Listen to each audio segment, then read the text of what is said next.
അസ്സലാമു അലൈക്കും വറഹ്മത്തുള്ളാഹി വബറകാതുഹു. ബിസ്മില്ലാഹിർ റഹ്മാനിർ റഹീം. അൽഹംദുലില്ലാഹി റബ്ബിൽ ആലമീൻ. അല്ലാഹുമ്മ സ്വല്ലി വസല്ലിം വബാരിക് അലാ റസൂലിക വഹബീബിക സയ്യിദിനാ മുഹമ്മദിൻ വഅലാ ആലിഹി വഅസ്ഹാബി സയ്യിദിനാ വമൗലാനാ മുഹമ്മദ്. സത്യവിശ്വാസിയായ മനുഷ്യനും അസത്യവിശ്വാസിയായ മനുഷ്യനും ഖബറിൽ മറമാടപ്പെട്ടു കഴിഞ്ഞാൽ പിന്നീട് അങ്ങോട്ടുള്ള ജീവിതം വിശ്വാസിയായ മനുഷ്യനെ സംബന്ധിച്ചിടത്തോളം എല്ലാ നിലക്കും സന്തോഷവും സമാധാനത്തിലും ഉള്ളതായിരിക്കും. കാരണം അവൻ അള്ളാഹുവിൻ്റെ വിധിവിലക്കുകൾ അംഗീകരിച്ച് അള്ളാഹുവിനനുസരിച്ച് ദീനനുസരിച്ച് ജീവിച്ച വ്യക്തിയായപ്പോൾ അവന് പല ആഗ്രഹങ്ങളും അള്ളാഹുവിൻ്റെ പ്രീതിക്ക് മുമ്പിൽ അവൻ മാറ്റിവെച്ചു.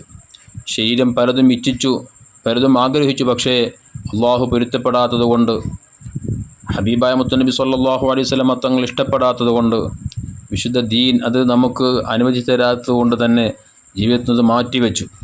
അങ്ങനെ റബ്ബിൻ്റെ പൊരുത്തത്തിലായി നല്ലവനായി വിശ്വാസിയായി ജീവിച്ച മനുഷ്യൻ അവൻ നാളെ മരണപ്പെട്ട് ഖബറിൽ പോയി കഴിയുമ്പോൾ അല്ലാഹു സുബ്ഹാനഹു വ തആല ആ മനുഷ്യന് പാരത്രികമായ ലോകത്ത് ഒരുക്കി വെച്ച സൗഭാഗ്യങ്ങൾ, സന്തോഷങ്ങൾ, സ്വർഗം അതവന് കാണിക്കപ്പെടുകയും ഖിയാമത്ത് നാൾ വരെ അത് കണ്ട് ആസ്വദിച്ചുകൊണ്ട് സന്തോഷത്തോടു കൂടിയുള്ള ഒരു ജീവിതമായിരിക്കും അവൻ്റെ ബർസഖിയായ ഖബറിലുള്ള ജീവിതം. എന്നാൽ അവിശ്വാസിയായ മനുഷ്യനെ സംബന്ധിച്ചിടത്തോളം റബ്ബിൻ്റെ വിധിവിലക്കുകൾ അംഗീകരിക്കാതെ ശരീഅത്തനുസരിച്ച് ജീവിക്കാതെ മുത്ത് ഹബീബ് സല്ലല്ലാഹു അലൈഹി വസല്ലം തങ്ങൾ പൊരുത്തപ്പെടാത്ത കാര്യങ്ങൾ ചെയ്തുകൊണ്ടൊക്കെ ജീവിച്ച മനുഷ്യനാണ് എങ്കിൽ അയാൾ മരണപ്പെട്ട് ഖബറിൽ കൊണ്ടുപോയി മറമാടപ്പെട്ടാൽ അയാൾക്ക് എല്ലാ ദിവസവും രാവിലെയും വൈകുന്നേരവും കാണിക്കപ്പെടുന്നത് നീചവൃത്തിയോടുകൂടെ ജീവിച്ച ഈ മനുഷ്യൻ അവൻ അല്ലാഹു തആല ഒരുക്കി വച്ചിരിക്കുന്ന അതിശക്തമായ ശിക്ഷകൾ ആയിരിക്കും, അദാബുകളായിരിക്കും, നരകമായിരിക്കും അയാൾക്ക് കാണിക്കപ്പെടുക.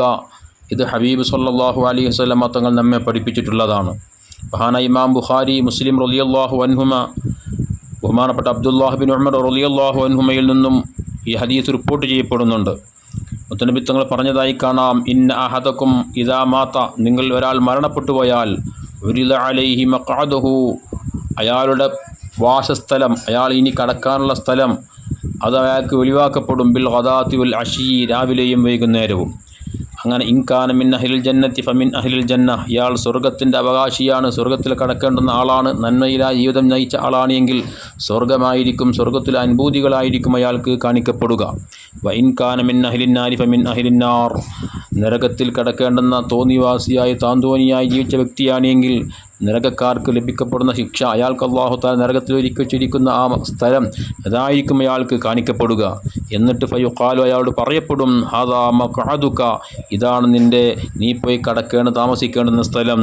ഹത്താ യബ്അസുക അല്ലാഹു യൗമൽ ഖിയാമ, അന്ത്യനാൾ അല്ലാഹു സുബ്ഹാനഹു വ തആല തന്നെ പുനർജനിപ്പിക്കപ്പെടുമ്പോൾ നിനക്ക് ഒരുക്കി വച്ചിട്ടുള്ളത് ഇതാണെന്ന് അവരോട് പറയപ്പെടുമെന്ന് ഹബീബ് സല്ലല്ലാഹു അലൈഹി വസല്ലമ നമ്മെ ഓർമ്മപ്പെടുത്തുകയാണ്. അപ്പോൾ അതുകൊണ്ട് തന്നെ ഈ ഒരു അവസ്ഥ നമുക്കൊക്കെ വരാനുണ്ടെന്ന ബോധത്തോടുകൂടെ ഏത് സമയത്തും ഈ ലോകത്തോട് വിട പറയാം.